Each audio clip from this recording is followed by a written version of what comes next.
Bonjour. Dans cette première partie, je vais essayer de vous donner les bases de l'éclairage. En effet, une bonne prise de vue repose sur deux éléments essentiels, le cadrage et l'éclairage. Ces deux éléments sont étroitement liés et sont sous la responsabilité du chef opérateur ou directeur de la photographie.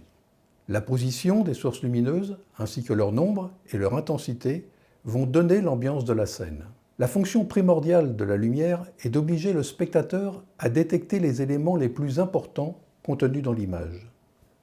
Le regard du spectateur se porte d'abord vers la zone la plus éclairée, la plus claire, la plus colorée. On peut ainsi faire prédominer un personnage en l'habillant avec un vêtement clair ou coloré, ou en l'éclairant avec un niveau plus élevé que le reste de la scène. Et souvenez-vous qu'une belle lumière ne se remarque pas.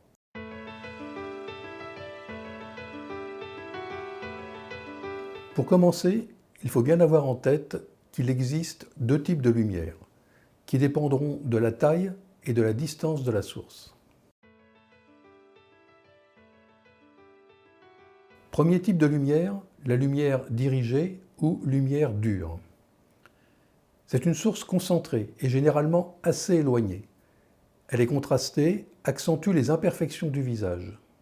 Les contours des ombres sont nets et il est possible de localiser la provenance de la source lumineuse avec précision. Elle est souvent issue d'une lumière focalisée telle qu'un Fresnel.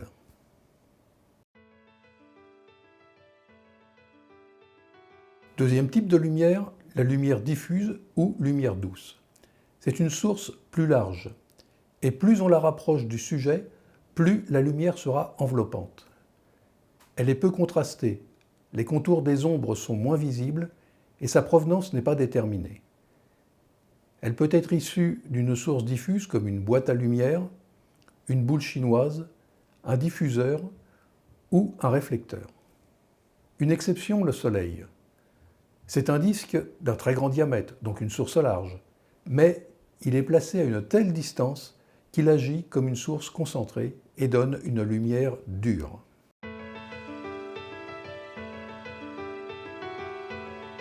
Nous allons nous intéresser aux différents types de matériel permettant de maîtriser la lumière. Nous classerons ces matériels en 4 catégories. Les projecteurs, les diffuseurs, les réflecteurs et les occultants. Commençons par les projecteurs, dont la température de couleur peut varier de 3200 à 5600 degrés Kelvin. Intéressons-nous ici aux projecteurs LED, car ils sont utilisés désormais sur la plupart des tournages. En effet, ils sont peu fragiles, ils consomment peu d'énergie, ils chauffent peu et sont d'un prix relativement abordable. Mais avant de commencer, intéressons-nous à l'IRC. Pour savoir si un projecteur ne génère pas de mauvaises teintes, notamment tirant vers le vert, il existe l'indice de rendu des couleurs, l'IRC. Pour avoir une bonne qualité de couleur, il faut que l'IRC soit supérieur à 90%. C'est un élément important à prendre en compte lors de l'achat d'un projecteur.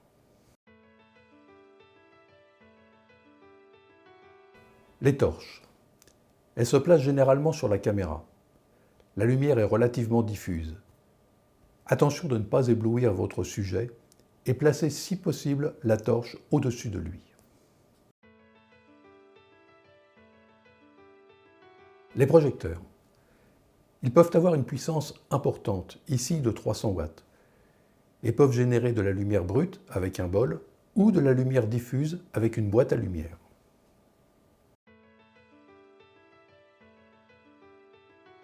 Les panneaux LED, dont la surface d'émission est assez grande pour générer de la lumière diffuse. Elle peut être modifiée à l'aide de volets.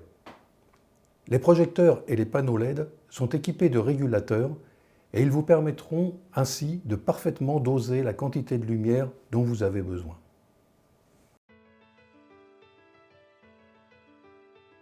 Les boules chinoises dont la surface d'émission est diffuse, l'angle d'émission est de 360 degrés.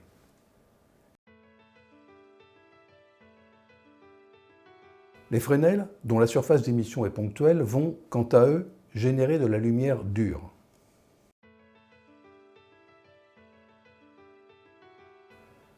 Deuxième catégorie, les diffuseurs. Tout d'abord, les boîtes à lumière. Il en existe des pliables, de différentes tailles et de différentes formes.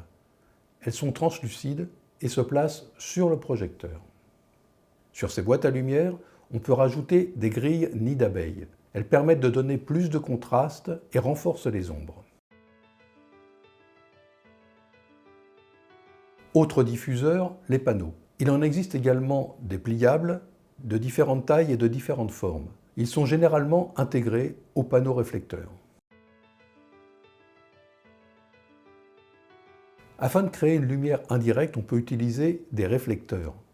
Il en existe également des pliables de différentes tailles et de différentes formes, mais ce peut être également un morceau de polystyrène blanc, une feuille de papier, un miroir, un livre, un mur blanc ou un plafond.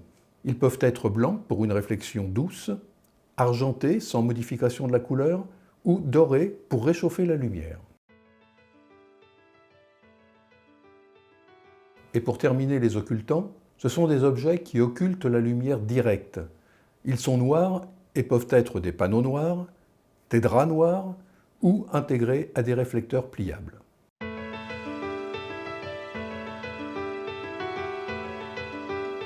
Nous allons maintenant nous intéresser à la direction de la lumière en ne considérant d'abord qu'une seule source de lumière. Positionnons d'abord notre source en X et Y par rapport au sujet.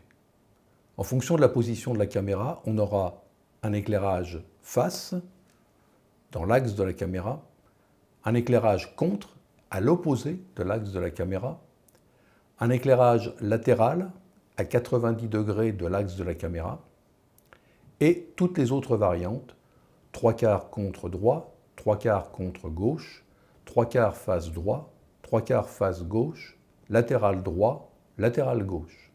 Lorsque l'on éclaire un personnage ou un objet, il existe plusieurs schémas d'éclairage. Tout d'abord, la lumière Rembrandt. La source est de 3/4 face et de 3/4 au-dessus du sujet. C'est cet éclairage qu'utilisaient les peintres de la Renaissance. Le latéral, c'est l'éclairage le plus utilisé aujourd'hui dans les films américains et dans les séries récentes. La source est à 90 degrés de la caméra. Une moitié du visage est dans l'ombre et l'autre est éclairée. Un réflecteur peut rehausser légèrement les ombres sur le côté le moins éclairé. La technique est meilleure si le sujet est légèrement tourné pour ne pas être dans l'axe de la caméra. Le contre.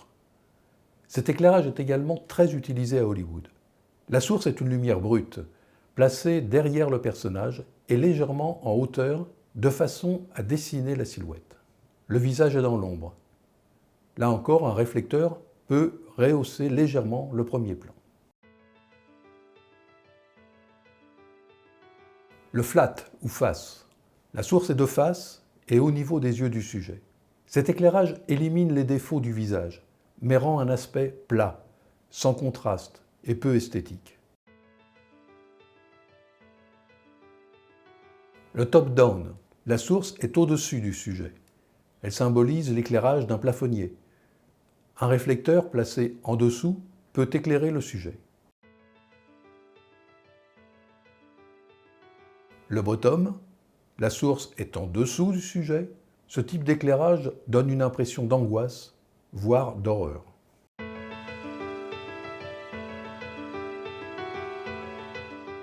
Les sources.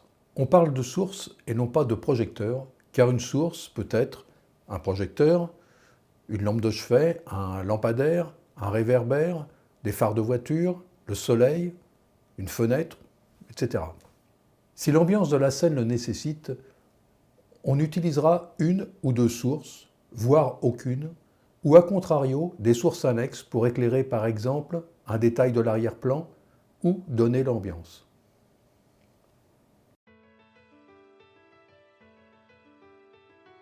L'éclairage de base est l'éclairage 3 points. Celui-ci se décompose ainsi: la source principale, la source en contre et la source d'ambiance.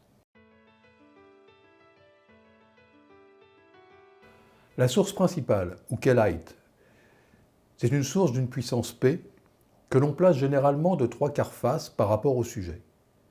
Cette position donnera du relief à notre sujet.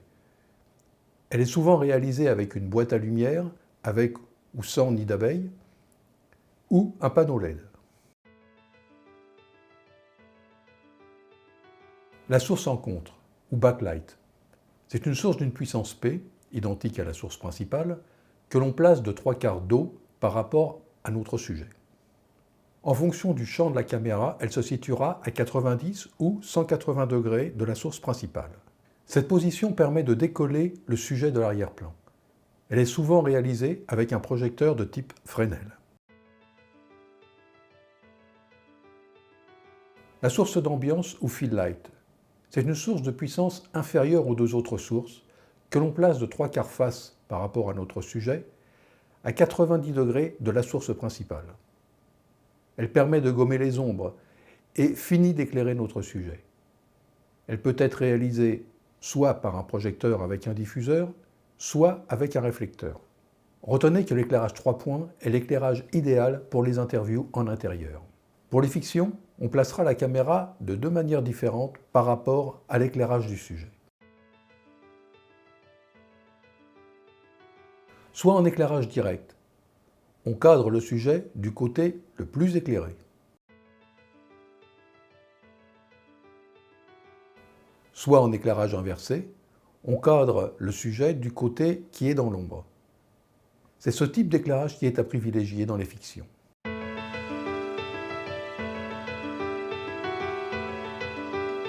Bien éclairer, c'est avoir un éclairage juste. D'une part, il faut toujours garder la même direction de la lumière, sinon on aura un faux raccord lumière.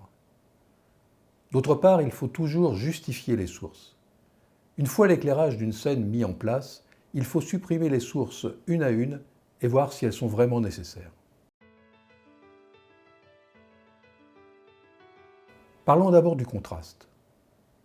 C'est le rapport entre les parties les plus éclairées et les parties les plus sombres d'un plan. Le contraste peut changer radicalement l'ambiance de la scène. Avec un contraste faible, on aplatit l'image, il y a peu de relief. On utilisera un éclairage doux et uniforme. Un contraste élevé va faire ressortir le sujet. Cette impression est encore accrue si l'on utilise une faible profondeur de champ. On peut éclairer en négatif, c'est-à-dire ne pas éclairer les parties les plus sombres du sujet. Cela crée un contraste dur, une ambiance dramatique en clair-obscur. Autre paramètre important, la puissance. Outre les régulateurs qui vous permettent de doser la quantité de lumière dont vous avez besoin, il est important d'avoir à l'esprit que l'intensité d'une source lumineuse diminue avec le carré de la distance. Par exemple, une source de puissance P à 1 mètre aura une puissance P sur 4 à 2 mètres. Le contraste et la puissance doivent être maîtrisés afin d'avoir une lumière réaliste. C'est ainsi que se termine la première partie consacrée à l'éclairage. Je vous invite maintenant à regarder la seconde partie qui vous donnera quelques conseils bien utiles pour bien éclairer.